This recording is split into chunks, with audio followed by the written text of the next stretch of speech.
right. Good. Good. Yeah. I don't know what happened. I tried calling that number. I tried on that live video chat thing, so I'm not sure what went wrong. Okay, you next time or after we complete this meeting, you may try once again. But please, I think the best time investment right now will be if you go over your slides and we ask questions if there are some.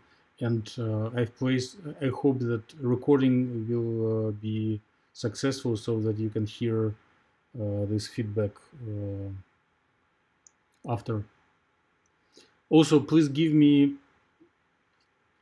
notes, commands when I should go to the next slide, and I will just project them.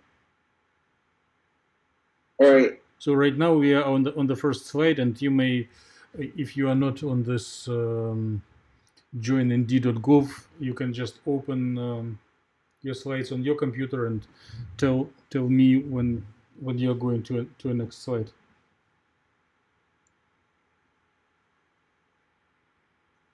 All right. You can still hear me, right? I did put the first slide right now. And anyone who is on our connection, I see at least Yulun and maybe someone else is in the room. Will see the slide and hear your voice, and I hope it's also goes for the recording. All right. Give me a quick second. Mm-hmm.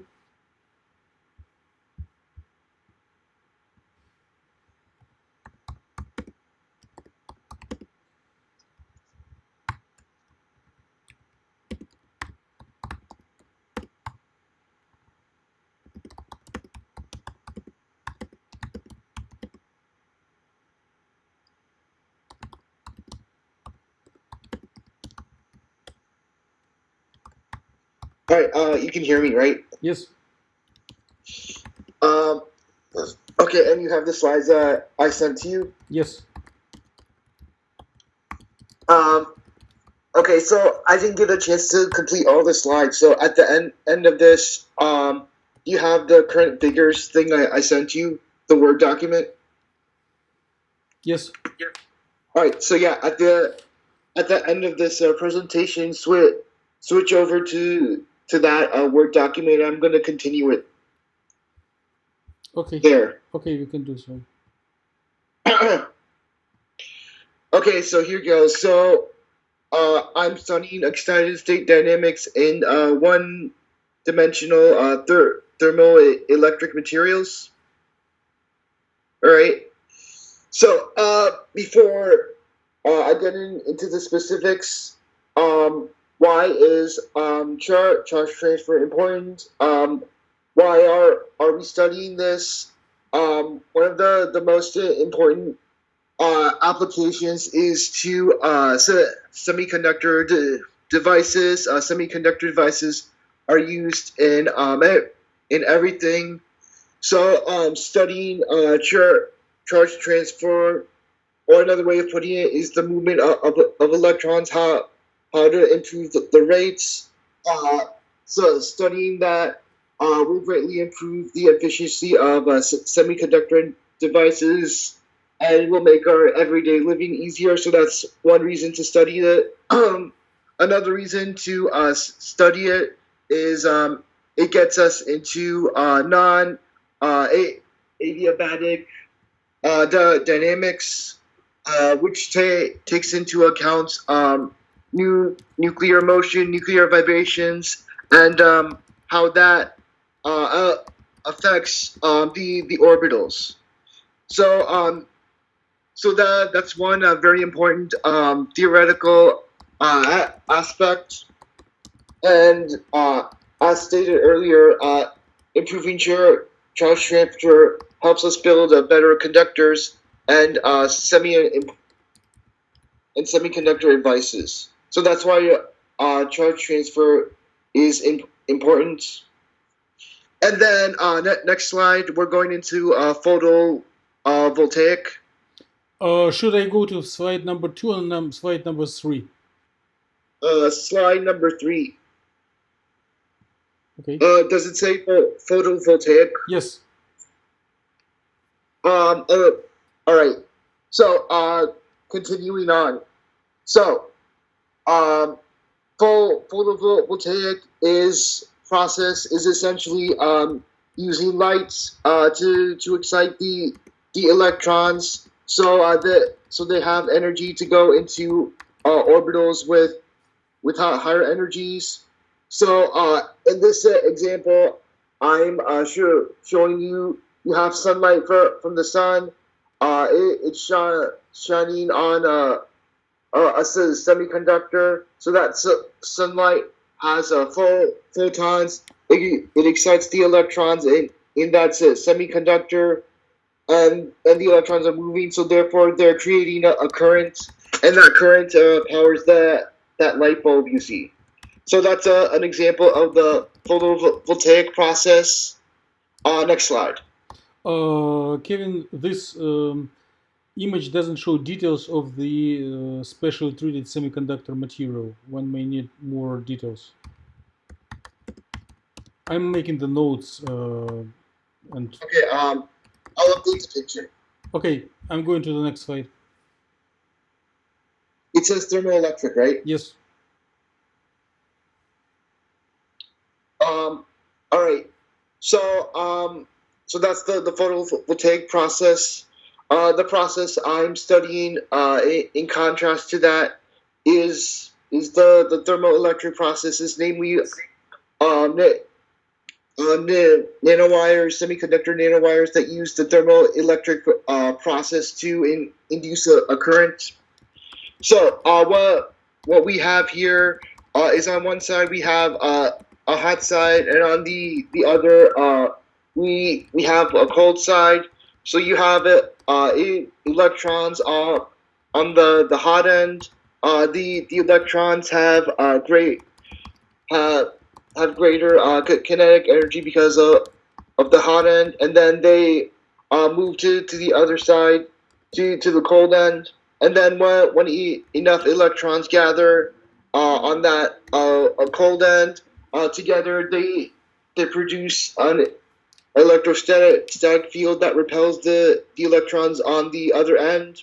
So you have electrons on one side, and you have electrons on the other side, and that produces a voltage, and then that produces a current. So that's picture A, and then in panel B, you see that the thermoelectric effect is being used to create a current inside in that circuit. So you have a current, and you have a resistor, and you have electrons on the hot end and the cold end.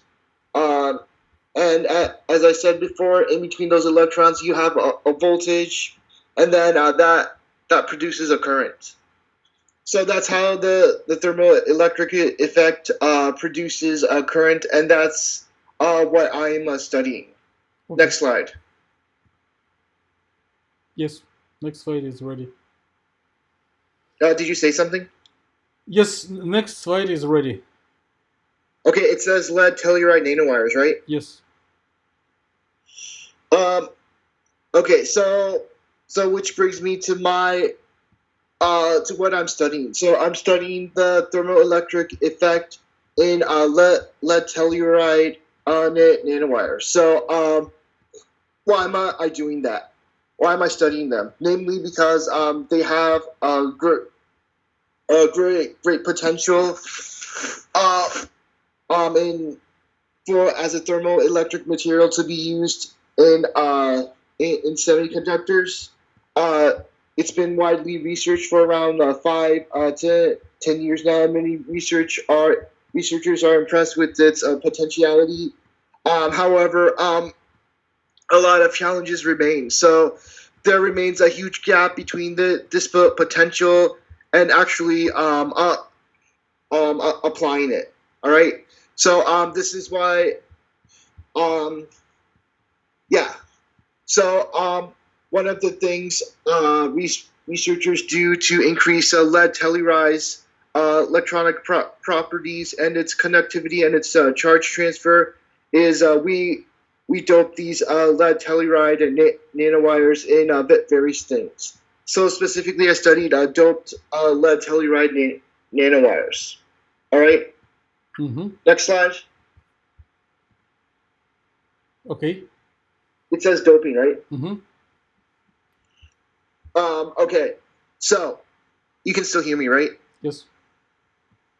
Okay, so before I get into the particulars about what my lead telluride nanowire was doped with, I just want to go over the entire process of doping real fast.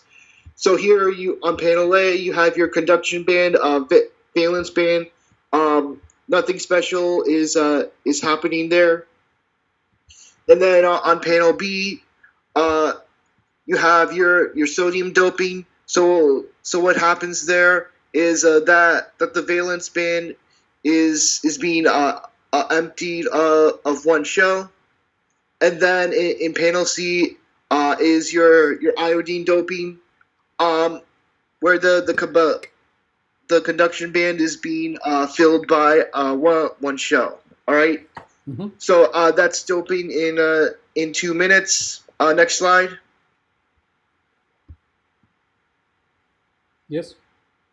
All right. It says my doped nanowire, right? Okay. So what we have here is my doped nanowire. The two pink atoms on the top side is my iodine, and the two bottom charges is my sodium. All right. So why did we choose these two per particular elements? All right. Before I can answer that, I need to talk about the chemical structure of lead and telluride. All right. So in a regular lead telluride nanowire, lead has two extra electrons in its valence shell, and telluride needs two extra electrons. All right. So in a regular lead telluride nanowire, lead donates its two electrons to telluride, and they form a nanowire. All right. So when we're doping these with the sodium and iodine, the sodium in this case replaces the lead because the sodium has one extra electron in its valence shell, and the iodine is missing one electron. It needs an electron to fill its outer shell. So the sodium replaces the lead, and the iodine replaces the telluride because sodium donates its extra electron to iodine, so they both have full shells. All right. So that's why we use iodine and sodium as dopants. Kevin, okay. Can I ask in the middle? Yeah, sure. Go ahead. So, why you add doping? You may have said it, but you may want to highlight it once again. What is the reason to add doping? We add doping to increase its electron properties, specifically the charge transfer. So the charge transfer is the main property that we're going for. In a regular undoped lead telluride nanowire, there's like hardly any charge transfer, so it can't be used in a semiconductor devices. You can't conduct electricity through them, or you can hardly conduct electricity through them. But if you dope them with sodium and iodine, the charge transfer increases significantly. So, and you have a lot more potential of it being used in semiconductor devices because it can conduct electricity better. So that's why we dope the nanowire with sodium and iodine. Excellent. Thank you. But why you have two dopants? What? Why you have two dopants? All right. Okay, so next thing are my methods. So I'm studying charge transfer in doped lead telluride nanowires at different temperatures. Wait. So Kevin, did you answer the question of Dr. Khanov, Yulun? Why do you need two dopants instead of one? Why there are two elements are used for doping? Just a side note, I couldn't hear him. So when he asks the question, you're gonna have to ask it for him. So I Oh, can okay. Yes, because it is a Skype. Yulun, sorry, I will repeat his question, your question once again to Kevin. Yulun is asking, why do you use two elements for doping instead of one?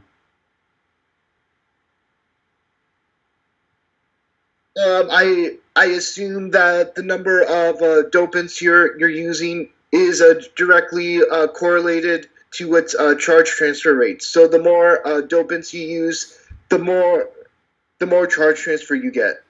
I interpret his question differently. Not the number. He is not asking why there are two sodium and two iodines. He asks why you are using both sodium and iodine instead of having only sodium or only iodine. Why do you need a pair of elements?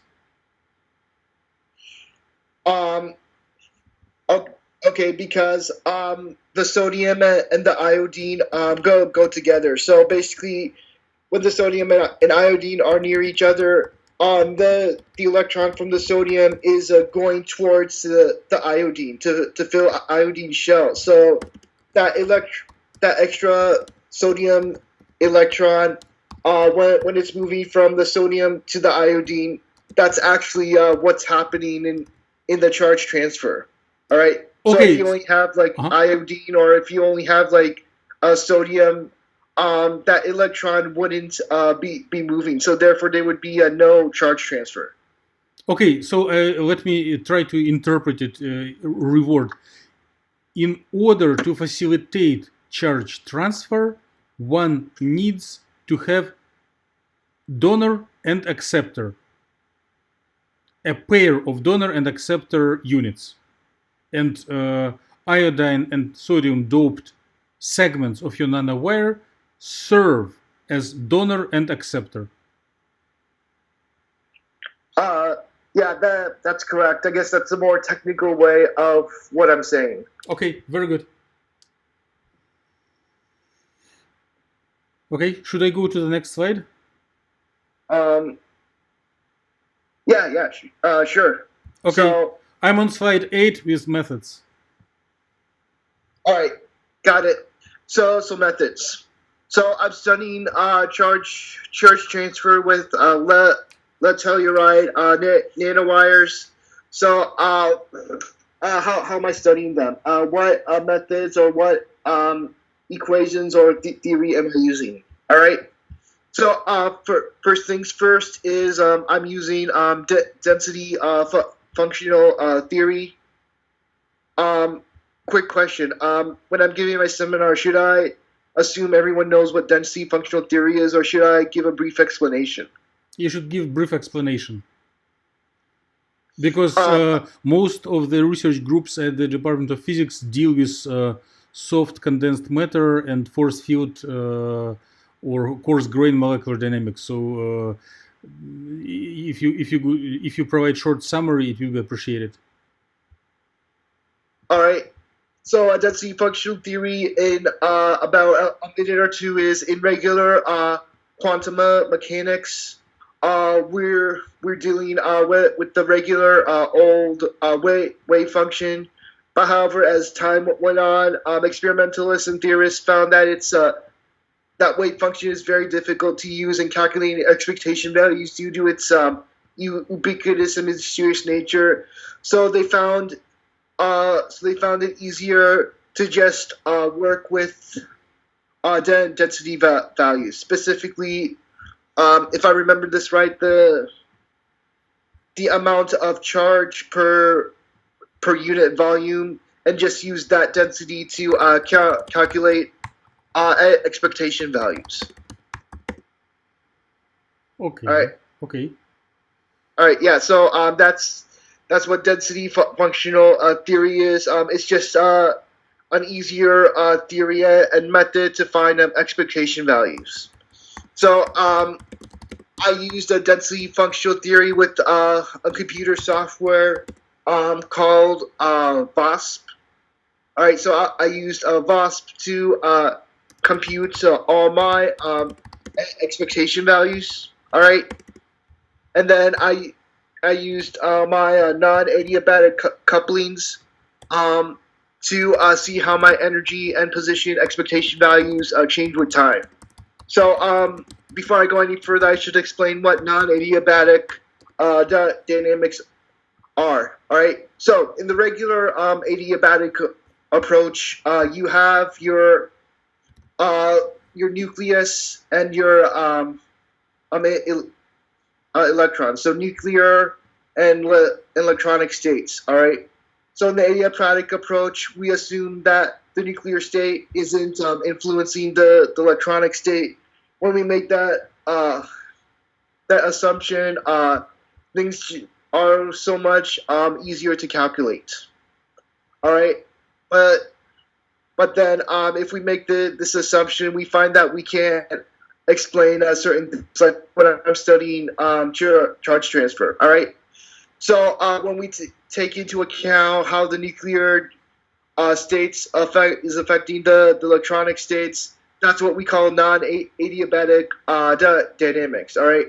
So essentially, when the nucleus vibrates, it's essentially changing where the orbitals are. So in regular adiabatic dynamics, the nucleus isn't vibrating; it's changing, it's staying still, and therefore its orbitals don't change in time. So the expectation values don't change in time. However, the non-adiabatic approach, we're taking into account those nucleus vibrations, and we're seeing that the orbitals are changing with time. Excuse me. So that's what non-adiabatic dynamics is. All right. So moving on to transition rates. I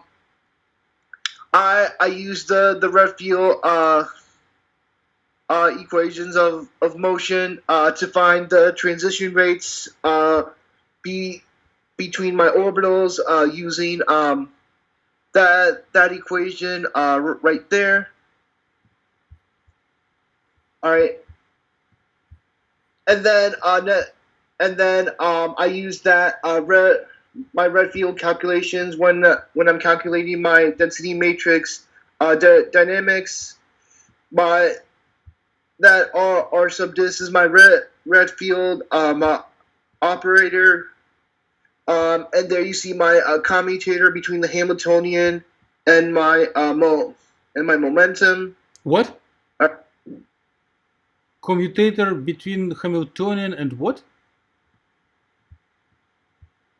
Oh wait, that P isn't momentum; it's a charge density.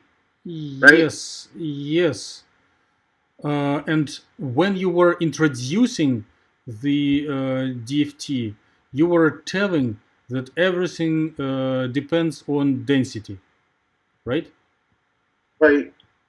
So, is this density the same as you mentioned in the while introducing DFT, or there are some differences? It's the same. Well, it's very close, but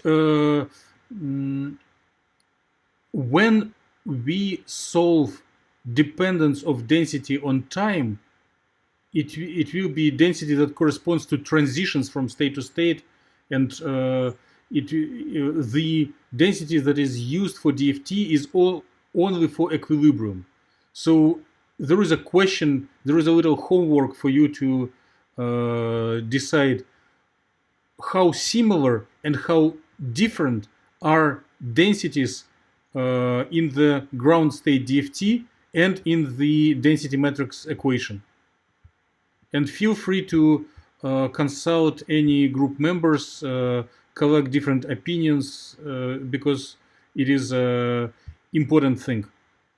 We shouldn't waste time right now, but please put it in your list to do.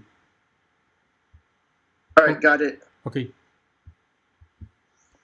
All right. Next slide. So you're on the observable slides, correct? Just a second. Okay. Observable slide. You can hear me, right? Yes. Okay. So next are my observitals. How did I calculate my observitals? So specifically, my observables are the energy and position of my electron, and using non-adiabatic dynamics for certain initial conditions, I'm studying how my energy and position expectation values are changing with time. All right. So essentially, when I made my graphs of when I studied how my energy and the position expectation values were changing with time. From there, I calculated my electron relaxation rates and electron hole relaxation rates. All right. So those relaxation rates are essentially, think of them as how fast it takes for the electron or the electron hole to return to its original ground state orbital. All right. So there are two different expressions for these relaxation rates. So there's the differential form. So we're finding out how the energies of the electron and the electron hole are changing with time. So that's the regular classic approach to it. But the actual way with which my MATLAB code calculated my relaxation rates was with the integral form you see below. So if you use simple calculus from calculus 2, rearrange that differential form and turn it into an integral, that's what you would get. So that's how MATLAB calculated my observables with that integral form. All right. Mm-hmm. All right. Let's move on. Yes. Before we move on, I want to ask a question, if you permit. Sure. So there are 4 bullets here in your observables, and so first one is change of energy and position, right? Mm-hmm. Second one, expectation value of electron and hole energy, and then last 2 are differential and integrated fitting formulas. So for the first 2 bullets, you are not showing equations. Do you plan to add them? Yes. Do you need help? Do you have an idea where to take these equations? I have an idea. I think I know what to do. If I need help, I can always ask one of you guys. Okay, thank you. For the bullet number 2, expectation value of electron, can you share your vision where it is taken? Just verbally explain where the expectation value of electron as function of time is taken.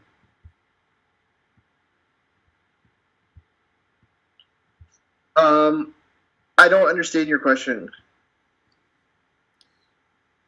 Okay, I will explain.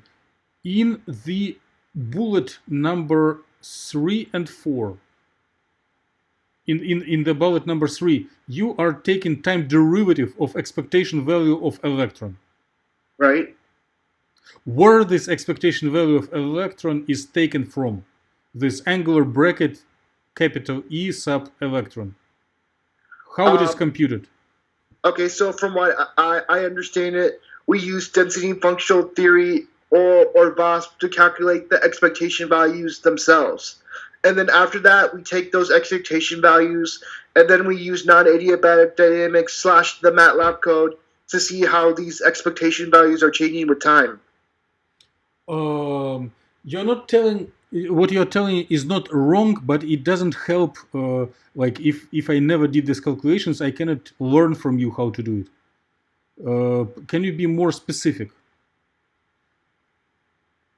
Like on the previous slide, you explained how to solve Redfield equation, the equation of motion for density matrix. So at the end of the previous slide, you obtain density as function of time, or maybe density matrix rho mn as function of time. How does the knowledge of these objects allow to compute the expectation value of electronic energy?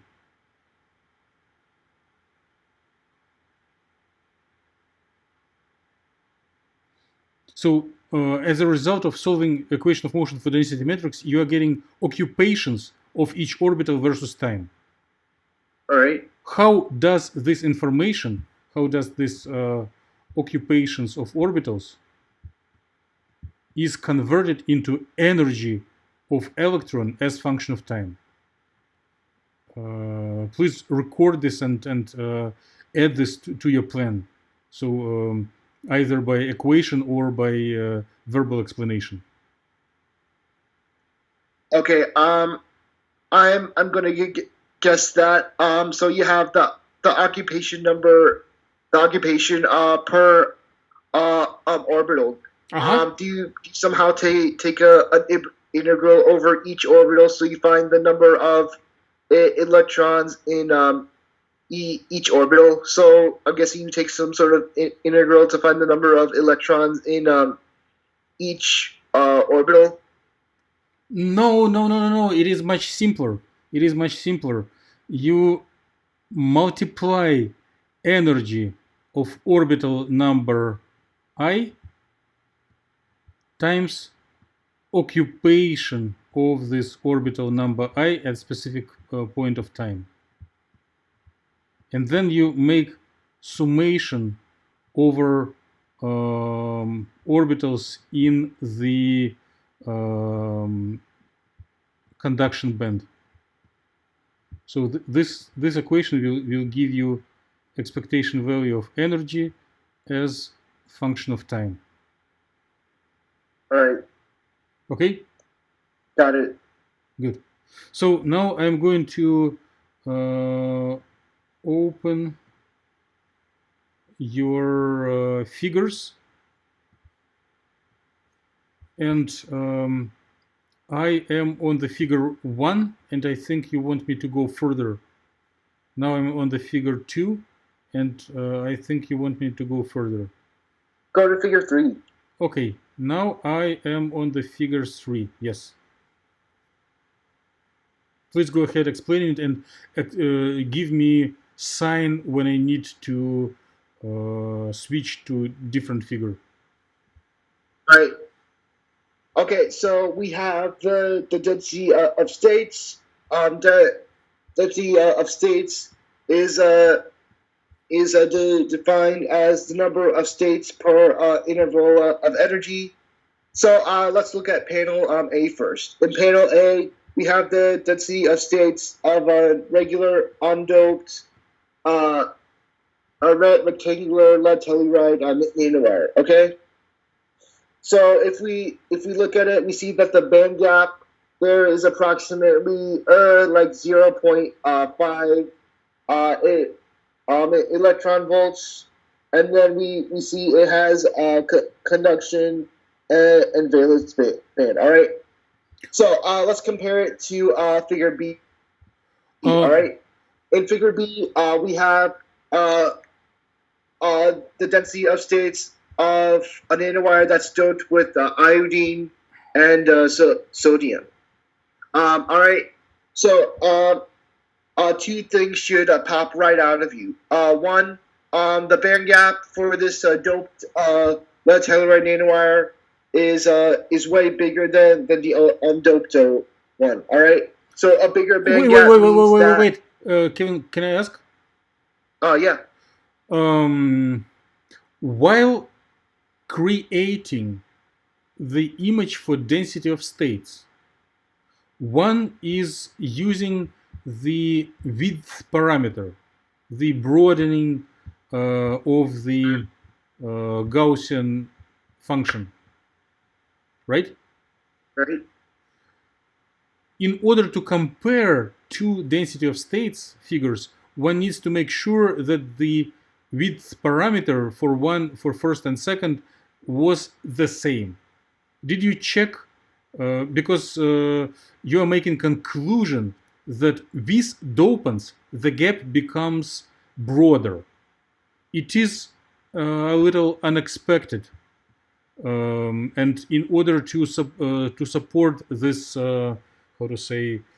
controversial statement, one needs to make a proof or to make that width parameter for A and B was the same. From the visual appearance of the figures, it seems to me that the width parameter for the panel B is smaller than, and the width parameter for panel A is bigger, and the Gaussian tails for larger width and for smaller width artificially affect band gap. So it is not the. Did you try to compare energy of HOMO and energy of LUMO for these two cases to support your statement that gap for the doped becomes wider? No, I didn't consider the width of these two graphs. Okay, please do a little research about width and for literal comparison of the gap. Energy of LUMO minus energy of HOMO for A and B. Okay? All right. Got it. Okay, thank you. Please keep going.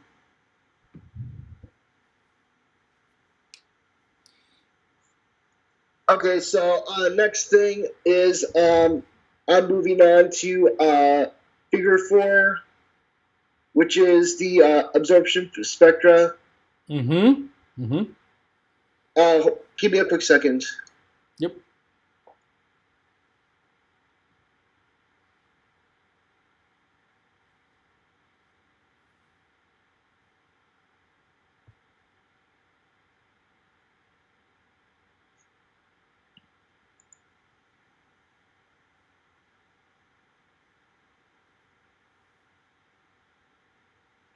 Okay, so if we look at figure 4, that's our absorption spectra. So it's essentially like how much light an electron has to absorb to move on to the next energy level or the next orbital. So if you look at figure 4, an electron absorbs the greatest amount of energy when transitioning to orbitals, ranging from 1.5 to 2 electron volts. Excuse me. All right. Another thing to note is if we look at transition on number 1 in figure 4, we note that that's the lowest transition there, and it's dark. This is what we expect since the electron is transitioning to a higher energy orbital there. So the absorbed photons, they look like a dark transition there because the photons have been absorbed by the electron, and they're not really emitted as a visible light. All right. So just wanted to make a quick note about that. That's why number one is a dark transition. All right. Do you have any questions about this figure? I'm fine with this figure. Maybe you or Fatima have. If they ask question, I will retranslate it to you. Okay. Let's move on to figure 5 then. So there were no questions. I have a brief question about. Do you have a spectrum for undoped, just for comparison? It's not critically important, but I just have a curiosity to see will they be very similar or very different. But it is like it's not a primary goal. It is only if time allows. All right. I can see if I have it really quick. Okay. Like in the evening or something. Yep.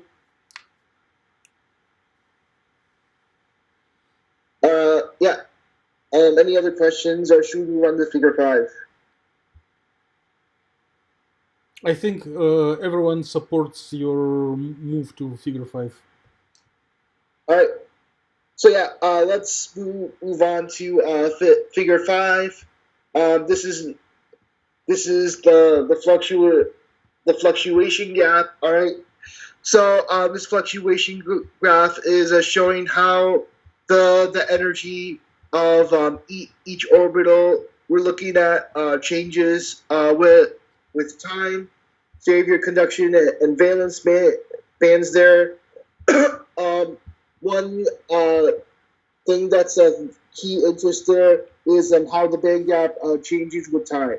So initially at time t equals 0, you start out with the band gap of, I'd say, like 1 electron volt. But then as time goes on, the band gap decreases until it becomes 0. These results seem to agree with the Redfield tensor graphs, which we'll look at later on. So basically, the band gap decreases with time because of the following reason. All right. So we're looking at the nucleus and the position of the nucleus. Since it vibrates, it changes with time. All right.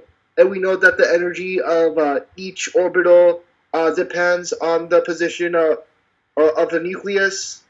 So therefore, by this simple chain rule, because the energy depends on the nucleus, it has to also depend on the time. All right. So that's why that band gap is changing with time. All right. I know that this is of great interest, and I know for this figure I have to find out what temperature this fluctuation graph is made of. So that's one of my top priorities right now. Very good. Any questions about this figure?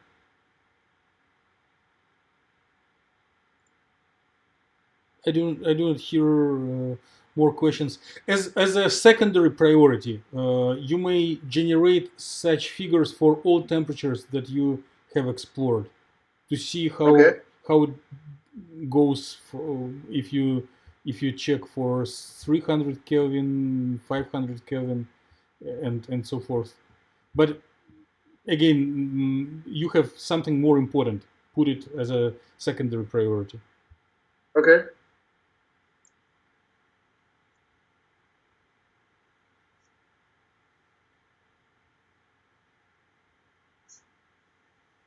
Just a quick second.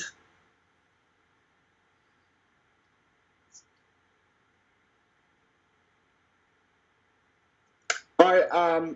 I'm going to move on to figure 6. Okay. These are the Redfield tensors at various temperatures. So if you remember last week, I had a huge paragraph there. I just deleted that and put that in my results. I mean, I don't know. It just all that information seemed like a greater fit in my results section. All right. So I just wanted to make a quick note of that. All right. Kevin, may I ask before you start? Yeah, sure. What's your question? Connection to Fermi's golden rule.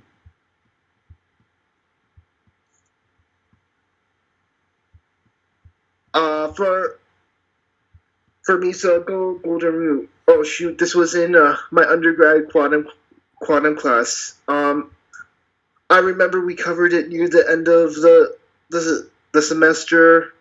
Does it have to do with transition rules between orbitals, or? Yes, you may want to explore this question and find your own words, but in very basic, the protocol to convert non-adiabatic couplings into these Redfield tensors that you are showing right now is very similar to Fermi golden rule.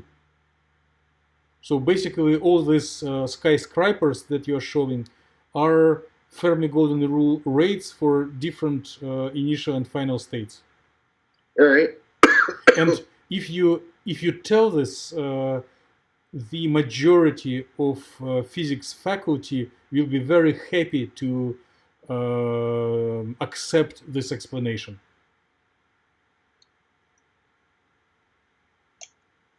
All right, got it. I will definitely make a note of that. Okay, thank you. All right. So, moving on. If you look at my figure, if you look at the initial temperatures, 300, 500 Kelvin, the transition rates near the band gap are close to zero. So near the HOMO and LUMO, you don't see any of those skyscrapers, or the skyscrapers are really small. So the transitions there are zero. However, if you, as the temperature increases, we see that transition rates for orbitals near the band gap experience an increase until when we get to 1100K, the transition rates appear to be, for the most part, homogeneous among all the orbitals. All right. So in my opinion, I kind of expected this, and I expected this because of the following reason. As the temperatures increase, the electrons will have more energy to jump between the orbitals. And then as the temperature increases, the gap between the conduction and the valence band decreases, as we saw in my last graph. All right. Okay, so another thing that I wanted to point out is that, hold on, give me a second.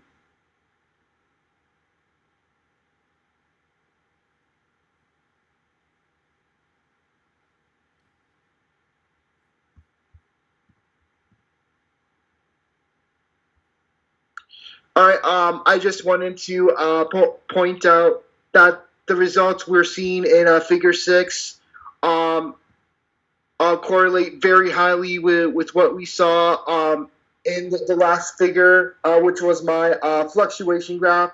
So we saw that as time increased, the band gap became smaller and smaller and smaller. We see a similar thing happening here with the Redfield tensors. We see that as the temperature increases, the band gap becomes smaller and smaller and smaller. All right. Mm-hmm. So I just wanted to point out that this is a feature that these two figures have in common. All right. Any questions about this figure? I do not. All right. I don't hear. Okay, let's go forward.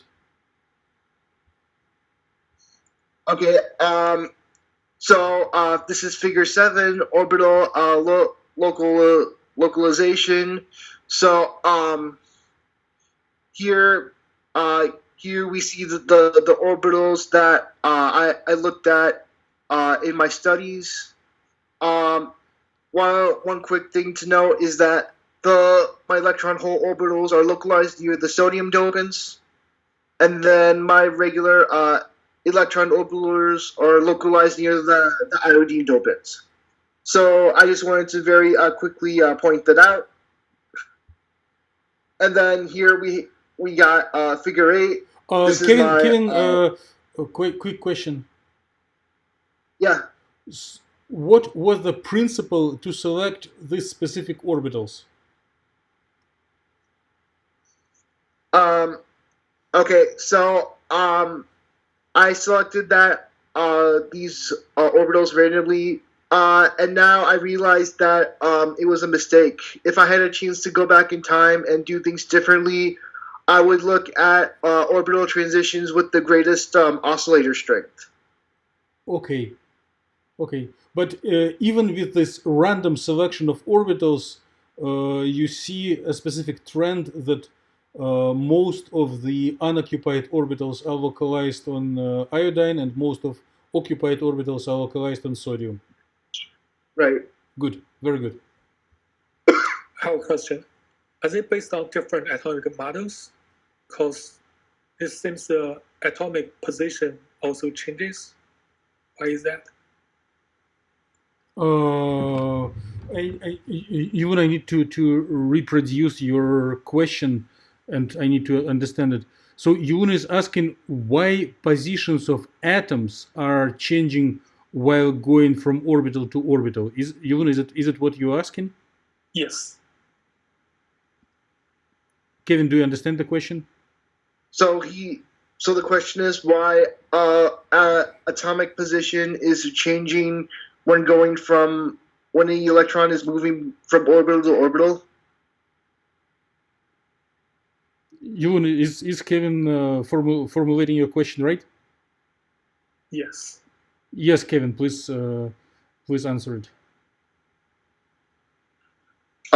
Okay, so if I understand this correctly, it's not the like atomic position that's changing, but it's the nucleus's position that's changing. Right. So the nucleus is vibrating, and that nuclear motion Wait. is what's changing the position of these orbitals. No. I respectfully disagree.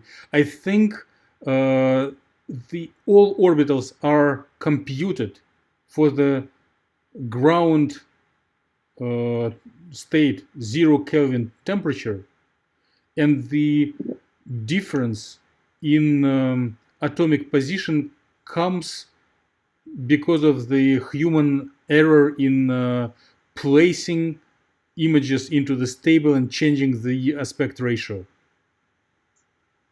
So it is an artifact that ideally should be fixed. Okay.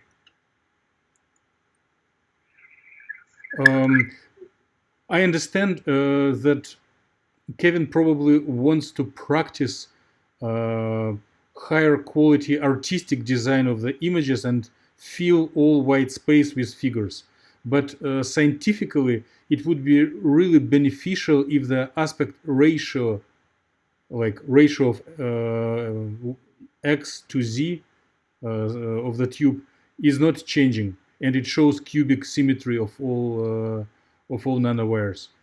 Also, it is it looks like Kevin is using perspective option for plotting, while orthographic is a little less pretty but easier for comparison. But this is my personal preference. I prefer orthographic. But Kevin, do you hear this feedback? Yeah, I'm hearing it. Okay, so you decide whether you want to slightly change the figures or you just verbally explain what you're doing. But question of Yulun was very natural. If it is the same system with different orbitals, why the atomic positions, why the structures look slightly different from orbital to orbital?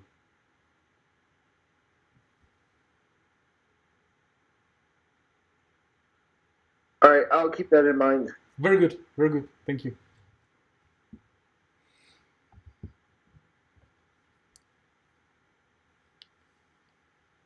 All right, I'm gonna move on to the next slide. This is my waterfall slide. This shows the conduction and valence bands with energy and position. And I'm not sure what goes on the z-axis. Is it occupation number?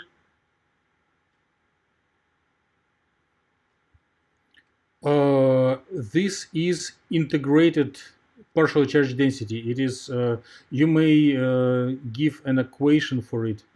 This is, it's not occupation. It is absolute value squared of the given orbital. So it's probability density or charge density for specific orbital. And all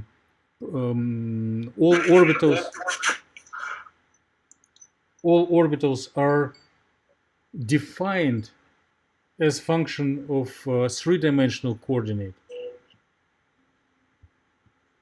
But so the z-axis is the charge density squared for each orbital? Exactly. Very good. Very good. But here is a little logical paradox. Each orbital is a function of three variables, x, y, and z, right? Right. But here we are showing only dependence on z.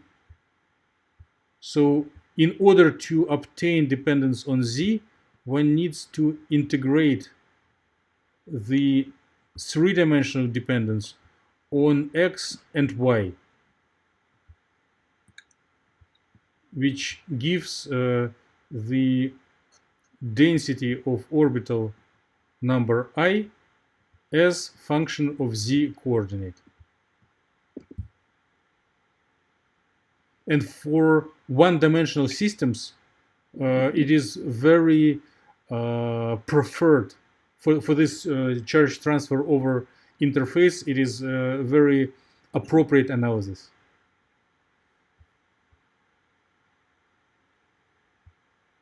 All right, got it. Next slide. Just a second, I'm making some notes on your slides.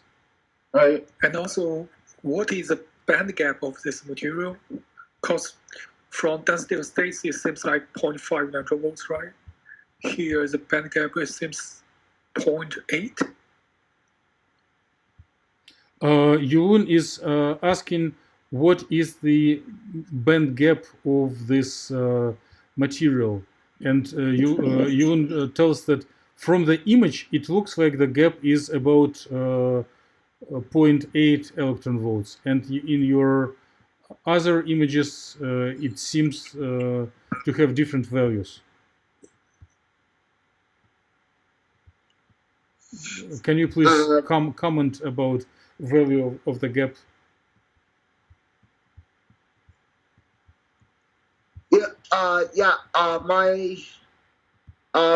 My guess is that the band gap is the same in each figure, but the band gap just looks different in each figure, or it appears each different between the figures, just because of the way the figure is oriented. So I believe that figure 8 is oriented in a way that makes the band gap appear more bigger than it really is. That's my opinion on it. I'm not sure. Let me share my opinion, which also can be wrong. When Kevin was showing density of states,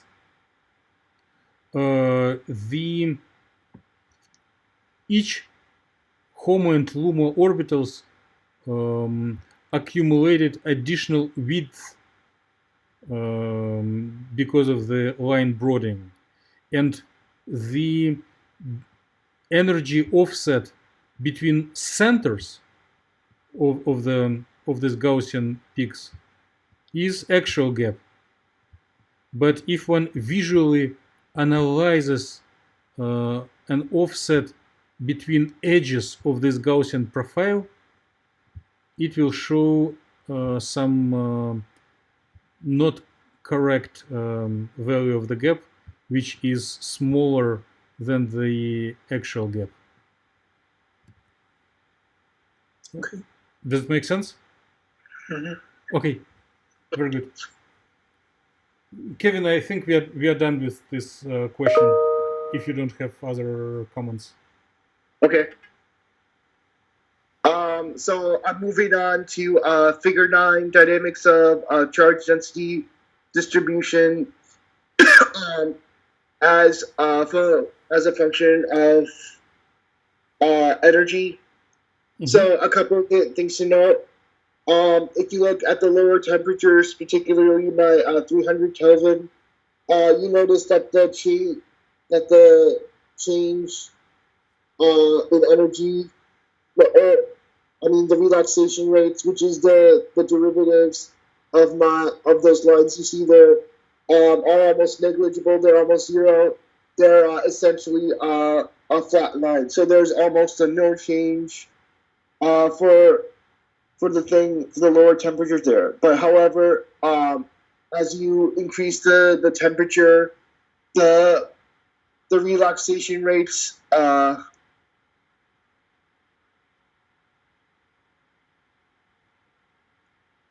yes. All right. Just a quick second. Okay, I want to point out that there's one curious trend from these figures. I would expect that the magnitude of the energy difference between the electron and the hole and the temperature would be directly proportional to each other. All right. Let me rephrase that. I think that the energy difference between the electron and the hole versus the temperature, they should be directly proportional to each other. However, the opposite happens. As the temperature increases, the energy difference between the electron and the hole decreases. All right.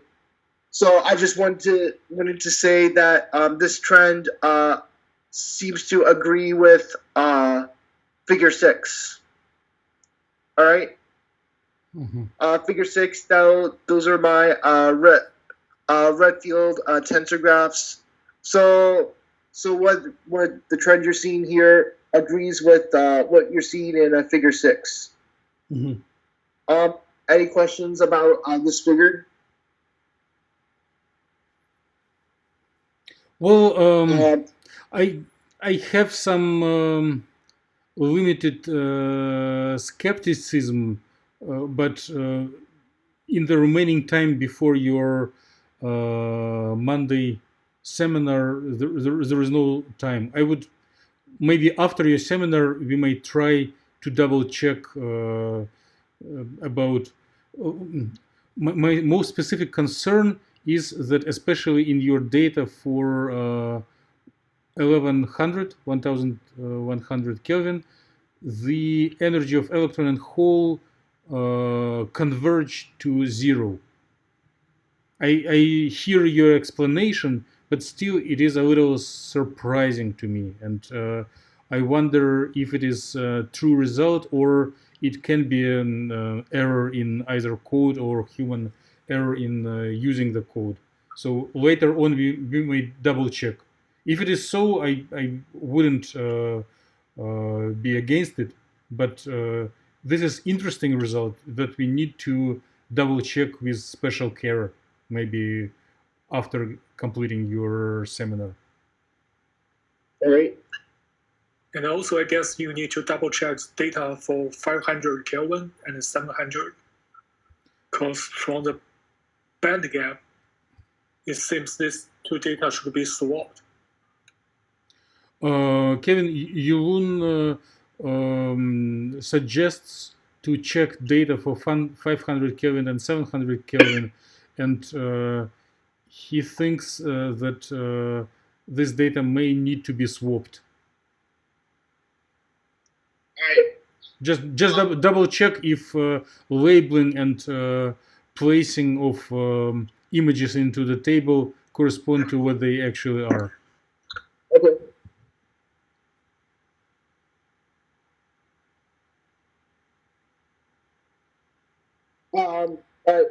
if there are no questions, let's move on to the next slide.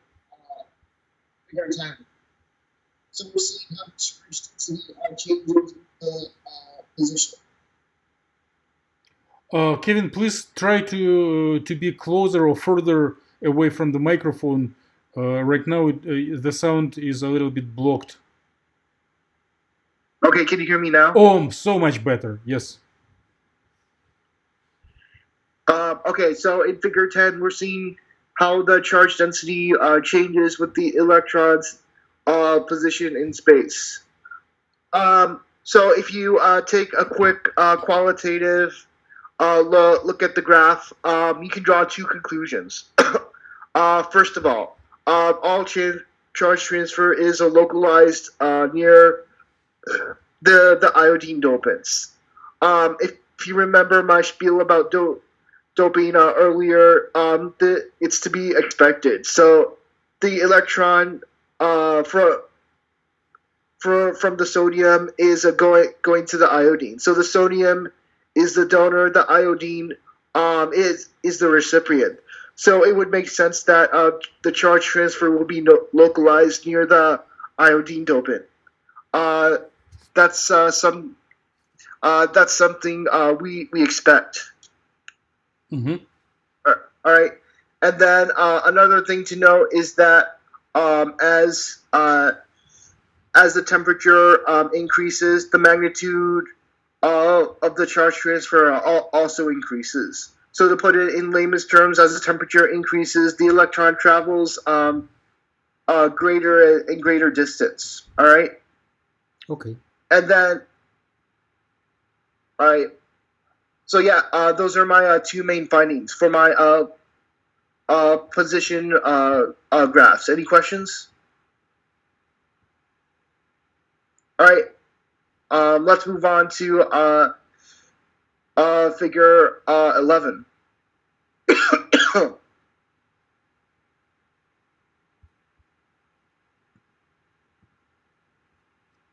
Okay. All right. So actually, we're going to look at figures 11A and 12A. So we're looking at how the relaxation rates are changing. Just a second.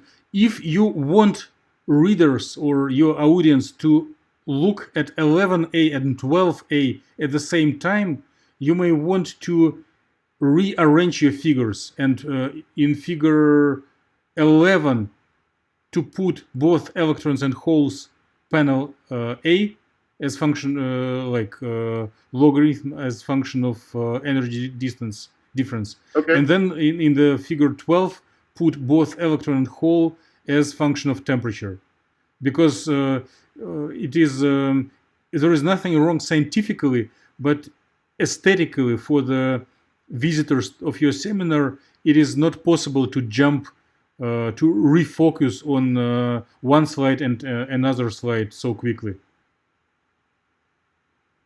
So please consider when you will be doing slides, and maybe for the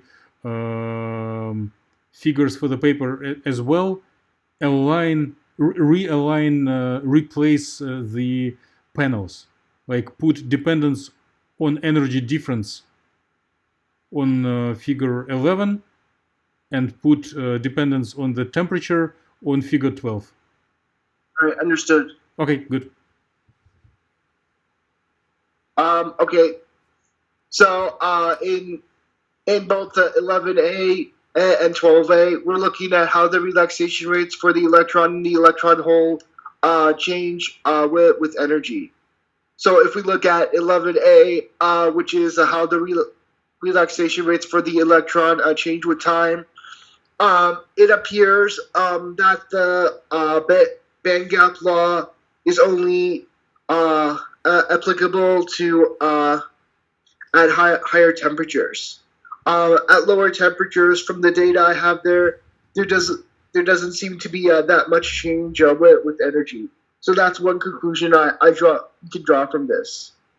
And then if we look at how the relaxation rates for the electron hole change with energy, which is a 12A, we see that the band gap law has a limited applicability. to these results. All right. So I just wanted to very quickly point that out. And then the last two figures I want to look at is 11B and 12B, which is how my relaxation rates change with temperature. And the key takeaway from this is that the rate of change of my electronic relaxation rates with temperature is independent of orbital transition. All right. And that means that no matter what orbital transition you're looking at, they all change with respect to temperature at exactly the same rates. All right. That's the main conclusion I drew from that. So if you look at those graphs, they specifically look like Boltzmann distributions. All right. So then, if you remember, the band gap law is A e to the negative alpha delta E, where delta E is my change in energy. From these graphs, we can infer that alpha is 1 over kBT, which is the 1 over the Boltzmann constant times temperature. All right. So that's the key takeaway I took from these graphs. And then that's my presentation. Thank you. Okay. Any questions? Thank you, Kevin. That's everyone is applauding to you. So, do you have conclusions for the slides? I understand that for the paper it will take special effort of writing, but do you have a slide for conclusions? I don't have a slide for conclusions yet. Maybe it is a priority number 0 above 1 and 2. Okay. When you will relax after today's session, first thing to do is to design conclusions slide and put there maybe more than one slide. Put there as much as possible information, maybe in form of graphical or schematic diagram, like what is the main message you want audience to take home.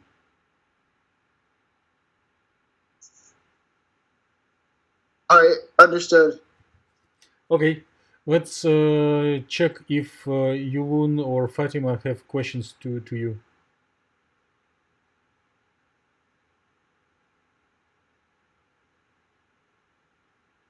I don't have any question. Okay, Fatima doesn't have question, and Yulun doesn't share questions as well. Okay, then many thanks to Kevin for making this effort of presenting. I think for the group meeting we are done for this week, and I'm just letting know Kevin, and if anyone is interested, tomorrow at 5 we will make one more meeting in the same format where Kevin will make another dry run of his talk, right? Right.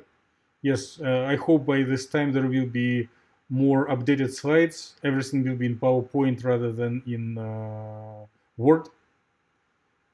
And on Monday, 3 p.m., there will be, I don't know, physics seminar coordinator should share the link. I don't know how they will organize it, but our business is just to help Kevin to be ready for presentation.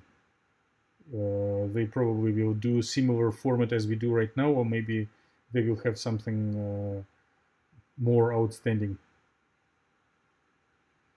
All right. So my homework between now and tomorrow, when I give my second talk, is to make my conclusion slide. You said that's priority 0, and are you going to email me the notes you took? Yes.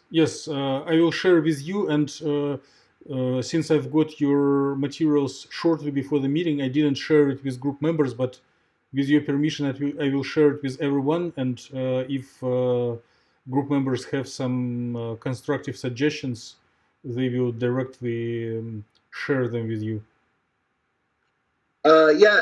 Yeah, definitely. Okay, very good, very good. And so the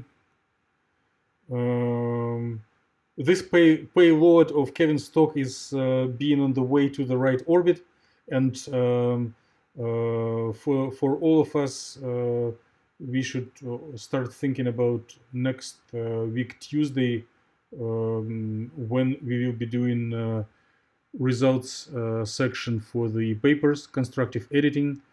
We need to combine our old tradition of helping each other to edit in presence of each other. Maybe we can do it virtually if everyone sends materials early enough. I'll share it between group members, and we'll create quick notes, and then on the meeting we will project notes and share comments. I understand that it is a little bit boring, but it is. It seems as a most productive way for high quality manuscripts with high rate of acceptance. Okay, I think we are done. I'm also going to check if recording went well, and if it was, I'll share it with all group members. And for Kevin, definitely see you tomorrow at 5 at the same link. And everyone is welcome to join if there isn't enthusiasm, but it is not necessary. I think comments from today were sufficient. Tomorrow will be just a dry run, and everyone is invited to the group meeting next Tuesday 4 p.m. Which we will do, I think, again in the electronic form.